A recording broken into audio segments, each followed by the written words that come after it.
Bismillahirrahmanirrahim. Assalamualaikum warahmatullahi wabarakatuh.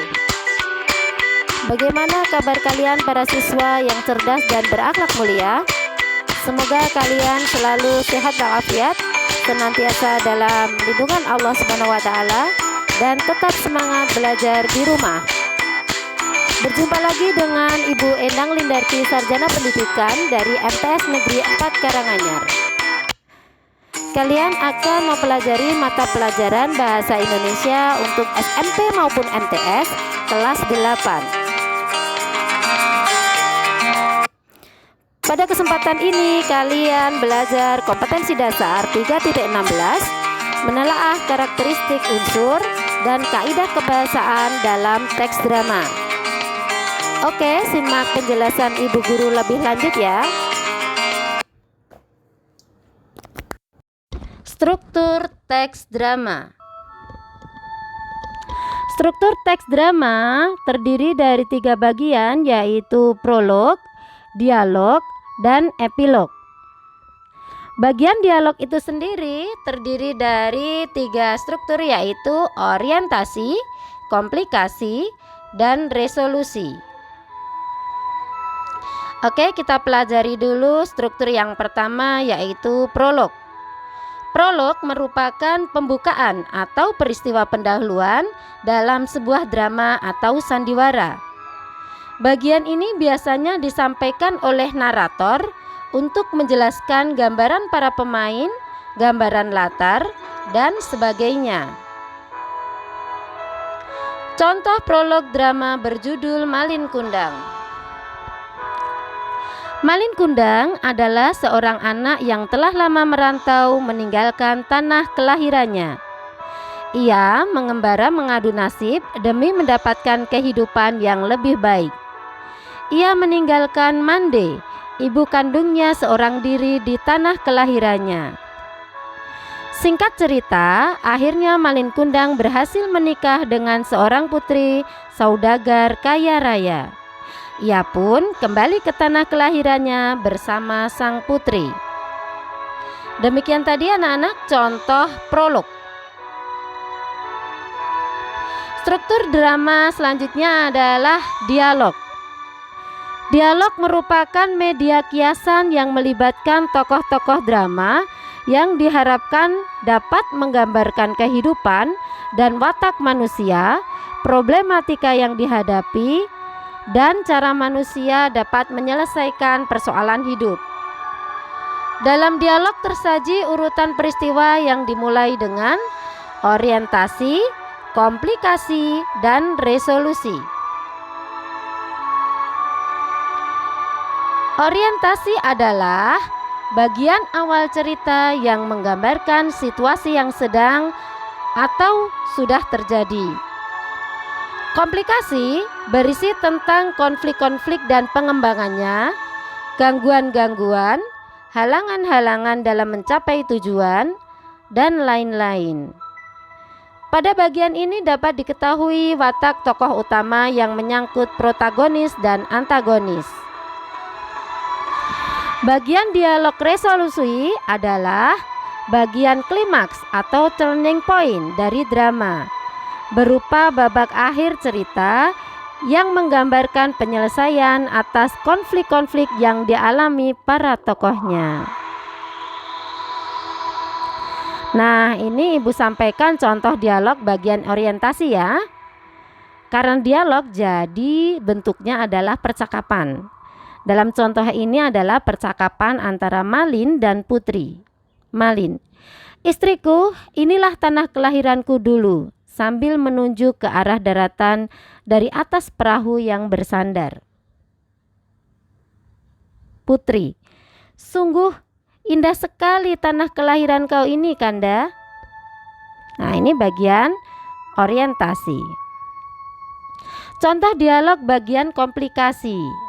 Mande, berlari tertatih-tatih setelah mendengar kabar bahwa anaknya sudah sukses dan pulang. Malin, kaukah itu nak? Berteriak-teriak kegirangan. Putri, siapakah wanita tua itu, Kanda?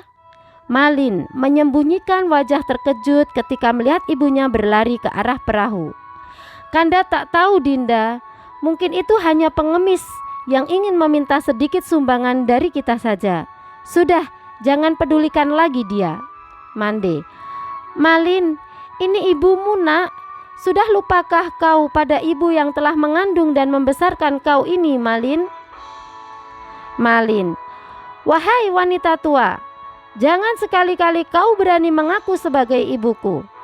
Enyahlah kau, ibuku bukan wanita tua renta sepertimu, dan ibuku sudah lama meninggal. Pergi kau dari sini, jangan sampai kau mengotori kapalku ini, berteriak emosi sambil menunjuk ke ibunya. Contoh dialog bagian resolusi. Mande, mendengar kata-kata anaknya, ia menangis menahan kesedihan. Ya Tuhan, kenapa pula anakku berubah menjadi seperti ini? Apa salahku ini, Tuhan? Jika memang ia bukan anakku, maka maafkanlah ia yang telah menghinaku ini.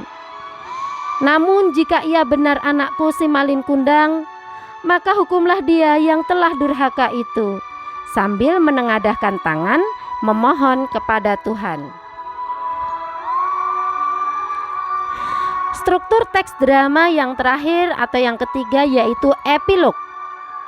Epilog merupakan bagian terakhir dari sebuah drama yang berfungsi untuk menyampaikan intisari cerita atau menafsirkan maksud cerita oleh salah seorang aktor atau dalang pada akhir cerita. Nah, ini Ibu sampaikan contoh epilog yang masih berkaitan dengan drama Malin Kundang tadi ya. Tiba-tiba terdengar suara gemuruh, petir datang menggelegar, badai dasar tiba-tiba datang dan kapal Malin Kundang terbalik. Seketika kilat menyambar tubuh Malin dan istrinya. Anehnya, mereka berdua kemudian berubah menjadi batu. Itulah kekuatan doa seorang ibu. Jangan sampai kita menjadi anak yang durhaka kepada kedua orang tua. Nah, demikian tadi anak-anak struktur dari teks drama yang terdiri dari prolog, dialog, dan epilog. Selanjutnya kalian akan mempelajari unsur kebahasaan teks drama. Apa saja ya? Nah, ini yang pertama, dalam drama biasanya menggunakan dialog berupa kalimat langsung. Kalimat langsung dalam drama lazimnya diapit oleh dua tanda petik. Kalimat langsung ini biasanya terdapat dalam struktur teks drama bagian dialog ya. Kemudian yang kedua menggunakan kata ganti. Nah, untuk kata ganti bagian prolog maupun epilog menggunakan kata ganti orang ketiga karena melibatkan banyak pelaku atau tokoh. Kata ganti yang lazim digunakan adalah mereka. Nah, lain halnya dengan bagian dialog. Kata ganti pada bagian dialog biasanya adalah kata ganti orang pertama dan kedua, seperti aku, saya, kami, kita, kamu, dan lain-lain. Yang ketiga, menggunakan kata-kata tidak baku seperti kok, sih, dong, oh, dan banyak ditemukan kalimat seru, suruhan, atau pertanyaan. Nah, Ibu contohkan ya. Wah, jangan marah dong, aku kan cuma bercanda. Aduh, maaf deh, kamu marah ya, In? Yang keempat, menggunakan kata yang menyatakan urutan waktu atau menggunakan konjungsi temporal.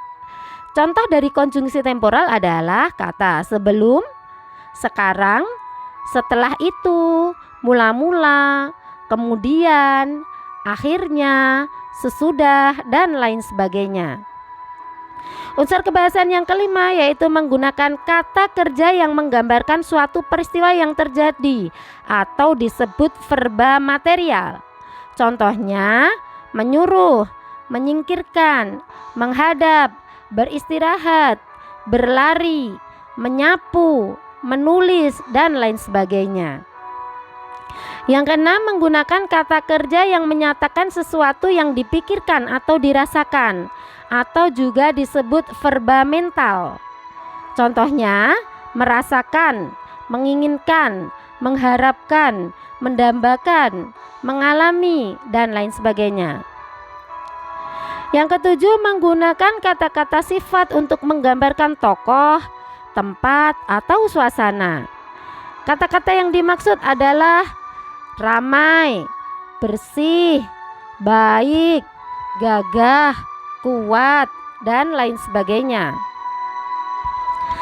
Nah, anak-anak, selain kalian mempelajari tentang struktur dan juga unsur kebahasaan teks drama, dalam materi teks drama ini tidak ada salahnya kalian juga mengetahui istilah-istilah dalam drama. Apa saja istilah-istilah dalam drama?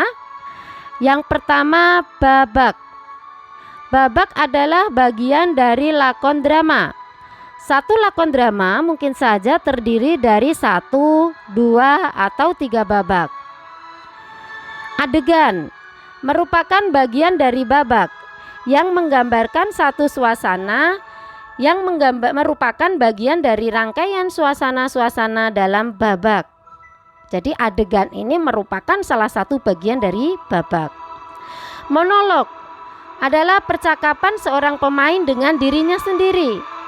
Jadi aktornya ini berbicara dengan dirinya sendiri ya, yang berisi bisa jadi berupa ungkapan rasa senang, rencana yang akan dilaksanakan, ataupun sikap terhadap suatu kejadian. Acting. Acting merupakan gerakan-gerakan yang dilakukan pemain sebagai wujud penghayatan peran yang dimainkannya. Improvisasi adalah gerakan-gerakan atau ucapan-ucapan penyeimbang untuk lebih menghidupkan pemeranan. Ilustrasi merupakan iringan bunyi-bunyian untuk memperkuat suasana yang sedang digambarkan. Nah, ini kalau masalah atau istilah tentang kostum sering kalian dengarkan ya. Kostum adalah pakaian para pemain yang dikenakannya pada saat memerankan tokoh cerita di panggung. Istilah drama berikutnya adalah skenario. Skenario adalah susunan garis-garis besar lakon drama yang akan diperagakan pemain. Sutradara adalah orang yang memimpin dan paling bertanggung jawab dalam pementasan drama. Gestur merupakan gerak-gerik, yaitu gerakan tangan, kaki, kepala, dan tubuh yang dilakukan oleh para pemain. Istilah blocking berarti aturan berpindah tempat dari tempat yang satu ke tempat yang lain agar penampilan pemain tidak menjemukan. Nah, 2 istilah berikutnya sering kalian temukan pula dalam drama ya, yaitu kramagung dan wawancang. Apa itu kramagung dan wawancang? Kramagung merupakan petunjuk dalam naskah drama yang bisa berupa petunjuk laku, ekspresi, intonasi, dan gerak yang ditulis dalam tanda kurung. Sedangkan wawancang adalah dialog, percakapan, atau kalimat langsung. Ini ya anak-anak, Ibu sampaikan ilustrasi tentang wawancang dan kramagung. Dalam kutipan teks drama berikut cermati baik-baik. Tokoh Pak Pikun. Dasar maling, belum sampai sebulan di sini, kamu sudah kambuh lagi ya? Dasar nggak tahu diri, ayo kembalikan kepadaku. Mana, hah? Nah, bagian tersebut atau bagian dialog dari Pak Pikun tersebut merupakan wawancang. Tokoh judul, meringkuk diam. Tokoh Pak Pikun, semakin keras suaranya. Nah, bagian yang di dalam kurung itu yang dicetak dengan warna biru merupakan kramagung atau petunjuk lakuan. Istilah drama berikutnya adalah mimik. Mimik adalah ekspresi gerak-gerik wajah untuk menunjukkan emosi yang dialami oleh pemain. Yang terakhir adalah pantomim. Pantomim merupakan ekspresi gerak-gerik tubuh untuk menunjukkan emosi yang dialami oleh para pemain.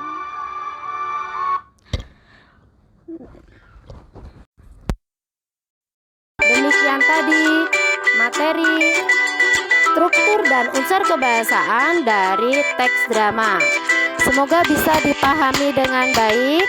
Sampai jumpa lagi pada pertemuan dan video pembelajaran berikutnya. Assalamualaikum warahmatullahi wabarakatuh.